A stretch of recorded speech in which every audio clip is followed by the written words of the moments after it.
ketika ada hadis tentang la'ana wa zawaratil kubur, itu ada kata mubalaghah zawarat. Artinya perempuan yang sering ziarah. Jadi bukan sekedar pernah tapi sering. Nah, gara-gara sering itu akhirnya meninggalkan kewajiban-kewajiban sebagai seorang istri. Terus beliau secara tertib ngendikan orang itu jangan hanya dalil la'anallahu zawaratil kubur. Kalau semua peziarah perempuan itu haram, berarti nggak mungkin ada riwayat seperti ini, kata Mbak Ali Maksum. Wa dzakarul aktsarun ilal jawaz idza aminatil fitnah atau idza uminatil fitnah.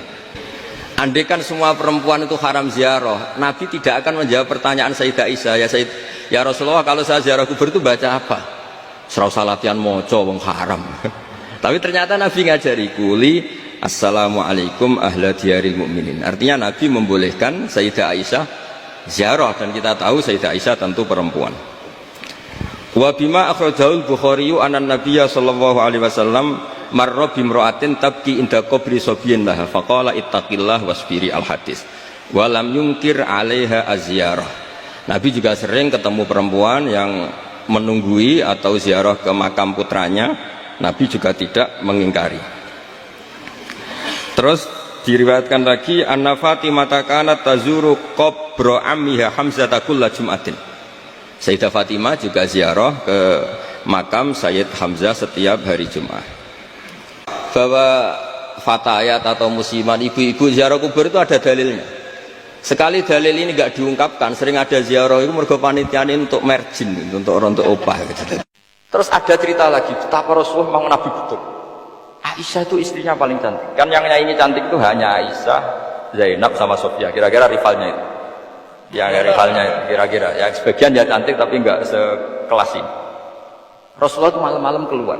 Terus pikiran Aisyah, pasti ke sebagian rival saya. Doroh itu maru. Dibuntuti sama Aisyah. Nabi enggak tahu kalau dibuntuti Aisyah. Ini hadis riwayat doa masuk kuburan. Maka jadi hadis itu ya unik, kalau enggak di tangan ulama itu jadi kacau. Babu doa li ahli kubur, bab mendoakan ahli kubur, itu babnya itu tentang cemburu. Walhasil karena Nabi keluar, wah ini mesti enggak bener ini, paling ke Sofia atau ke ya pokoknya Zainab, pokoknya yang cantik. Ditututi sama siapa? Nabi enggak tahu itu. Ternyata Nabi itu kebaki itu assalamualaikum warahmatullahi wabarakatuh wa inna insyaallah bikum lahiqun. Jadi barokahnya cemburu. Hadis itu ada rawinya. Oh, ternyata ke kuburan tuh. Itu sampai pulang, jadi hadis itu diriwayatkan Aisyah. Ghirto itu cemburu, saya ini cemburu sama Nabi, malam-malam keluar, tak tutup juga mau kuburan. Lah, sahabatnya tanya, muridnya Aisyah, lalu baca apa? Assalamualaikum warahmatullahi wabarakatuh wa inna insyaallah bikum lahiqun. Kalau sampean kan enggak, dibuntuti tok bar tenan. Mesti barbaran. Jadi ini penting saya utarakan. Jadi cobalah ulumul Quran dikaji secara baik. Insya Allah nanti maknanya Quran itu mudah. Karena memang sesuatu itu harus ada ilmu. Ya sesuatu itu harus ada. Banyak ulama itu nangis karena mudah memahami rahmat Allah. Abu Yazid Al-Bustami itu jadi wali bukan karena banyak wiridannya. Dia setiap makan itu memuji begini, ya Allah, engkau itu tidak butuh saya, tapi kenapa ngasih makan saya? Kalau majikan ngasih makan karyawannya kan supaya mau kerja. Semua kebaikan manusia itu pasti ada imbalannya.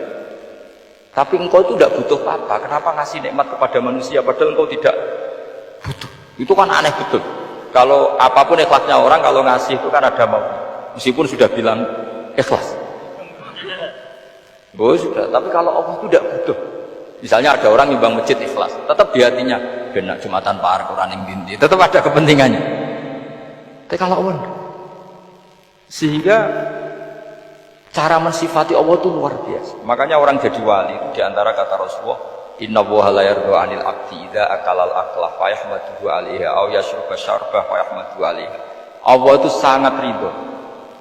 Orang jadi wali itu kan diridani Allah. Allah itu sangat ridho kalau seseorang makan kemudian dia muji Allah. Coba apa hebatnya Donald Trump kalau nggak makan ya lemes mati. Apa hebatnya presiden seluruh dunia kalau nggak makan ya lemes mati. Orang yang katanya paling top di dunia, itu nggak makan kangkung nyatanya ya lemes. Hebatnya di mana? Yang kita puji-puji hebat, ternyata kalau nggak makan itu lemes. Pak Rektor gak makan lemes, apalagi Pak Onel gak makan lemes. Hebatnya apa coba? Nah, terus kelihatan wa khuliqal insanu dhaifa. Makanya ketika Allah mengingatkan orang yang menyembah Isa, Allah hanya menghentikan gini, karena yakulani to'am. Isa dan ibunya itu makan. Maksudnya kalau nggak makan itu ya lemes. Kamu kebayang nggak punya Tuhan terus, Pak Tuhan jangan lemes, monggo dariin. Kayak apa malunya kita punya Tuhan kalau nggak makan apa? Lemes. Terus nanti cerita, alhamdulillah tadi Tuhan mampir sini. Tadi lemes lah tak kasih makan, bergas lagi. Makanya Allah kritiknya mesti ada karena yakulani to'am. Kok kamu Tuhan kan gimana? Ini kalau nggak makan itu. Tapi kita sering keliru mengatakan Presiden Amerika itu super power hebat. Hebatnya di mana seorang manusia? Kalau nggak makan ya.